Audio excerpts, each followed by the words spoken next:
Class 10 Bihar board chapter जो 12 है exercise 12.3 का क्वेश्चन नंबर जो 3 है उसमें देखिएगा लिखा है कि 6 अंकित भाग का क्षेत्रफल ज्ञात कीजिए। यदि ए बी सी डी भुजा 14 सेंटीमीटर का एक वर्ग है तथा ए पी डी और बी पी सी दो अर्धवृत्ताकार है ना। तो सबसे पहली बात है कि क्वेश्चन नंबर जो आप 1 और 2 में भी देखे हैं अपने 6 अंकित भागों का क्षेत्रफल निकालने के लिए देखे हैं, लेकिन वहाँ वृत्त संबंधित था, यहाँ पर वर्ग दिया हुआ है। मैं तो आपको चित्रों को आधार से देख के ही चित्रों के आधार पे ही आपको बनाने के लिए मिलेगा।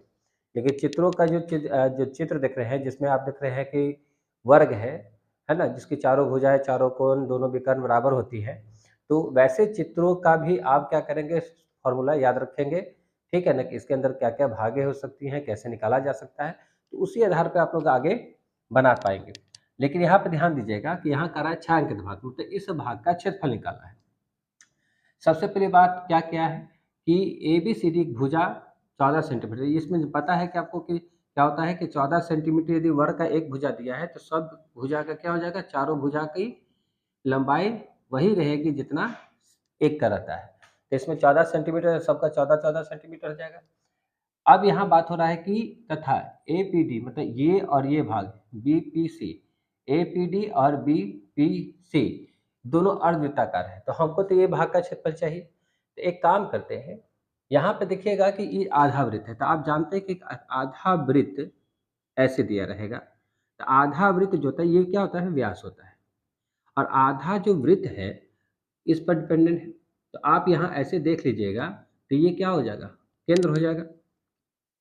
ऐसे देखा जाए तो वृत्त का क्या हो जाएगा, ऐसे यदि हम देखें तो वृत्त का क्या हो जाएगा, केंद्र मान लिया जाए, ठीक है।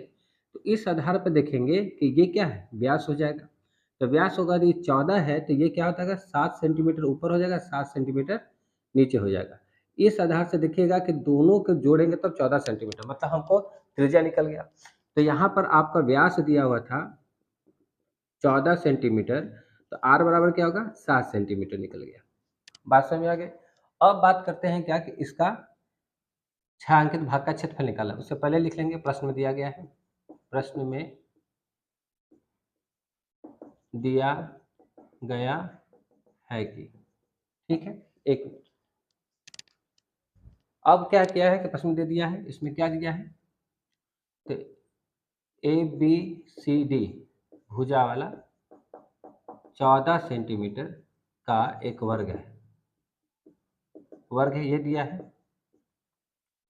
तथा ए पी डी और बी पी सी दो अर्धवृत्ताकार है।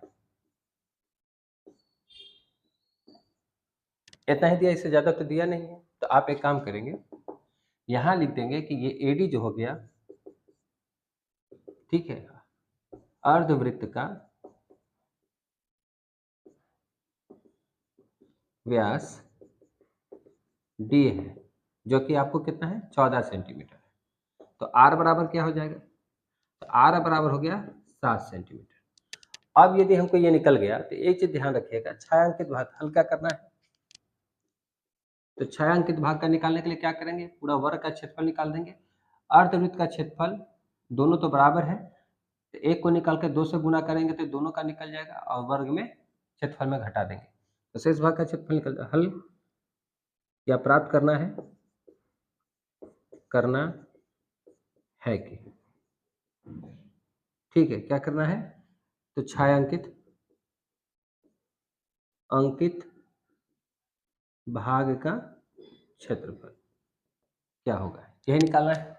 अब आते हैं, सबसे पहले इसमें करना क्या है, तो सबसे पहले लिखेंगे 6 अंकित भाग का, इसलिए 6 अंकित भाग का क्षेत्रफल, यह निकालना है क्षेत्रफल। तो सबसे पहले जो फिगर है बड़ा सा, उसका नाम क्या है, वर्ग। तो वर्ग का क्षेत्रफल लिखेंगे पहले, वर्ग का क्षेत्रफल। और इसमें क्या करेंगे, हम अर्धवृत्ताकार दोनों को घटा देंगे, 2 गुने अर्धवृत्त का क्षेत्रफल घटा देंगे इसमें। तो सबसे पहले बात होता है कि फॉर्मूला आपको याद रखना पड़ेगा कि वर्ग का क्षेत्रफल क्या होता है, भुजा स्क्वायर, और अर्धवृत्त का क्या होता है, तो पूरा वृत्त का क्षेत्रफल होता है पाई स्क्वायर और नीचे लगाएंगे 2। इस तरीका से आधा हो जाएगा।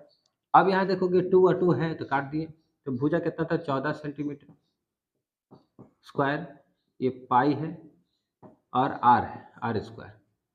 आर आपको वृत्त का है तो एक काम करेंगे, तो यहाँ पर हम एक बार कैलकुलेशन कर लेते हैं, 22/7 और आपका है 7, यहाँ पर स्क्वायर दिया तो स्क्वायर स्क्वायर कर देंगे, 14 के 196 हो जाएगा सेंटीमीटर स्क्वायर, इस पर भी 14 पे भी स्क्वायर हो जाएगा और सेंटीमीटर पे भी स्क्वायर हो जाएगा, तो दोनों पे स्क्वायर कर दिए, 14 को 14 से गुना कर दिया, सेंटीमीटर सेंटीमीटर से गुना करके सेंटीमीटर स्क्वायर, ये हो गया 22, 7 से 49 हो गया, इसमें भी वही चीज़ है, 7 में भी स्क्वायर हो गया और सेंटीमीटर में भी स्क्वायर हो गया, तो 7 से ये 7 कट गया तो 7 वर्ग में, 49 को काट दिया तो 7 वर्ग में कट गया, तो 196 सेंटीमीटर स्क्वायर और 154 हो जाएगा, 7 दूनी 14 15, इस तरह से।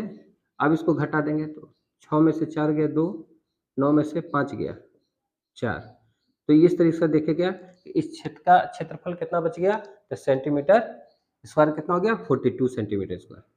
ठीक है, इसी तरीका से आप यहाँ पे 6 अंकित भाग का क्षेत्रफल निकालेंगे, ध्यान रखना है। ठीक है, बहुत आसान है, कोशिश करना यही है कि फिगर को मतलब चित्र को समझ कर रखिएगा तो आपको बनाना आसान हो जाएगा, साथ में फॉर्मूला याद रखिएगा।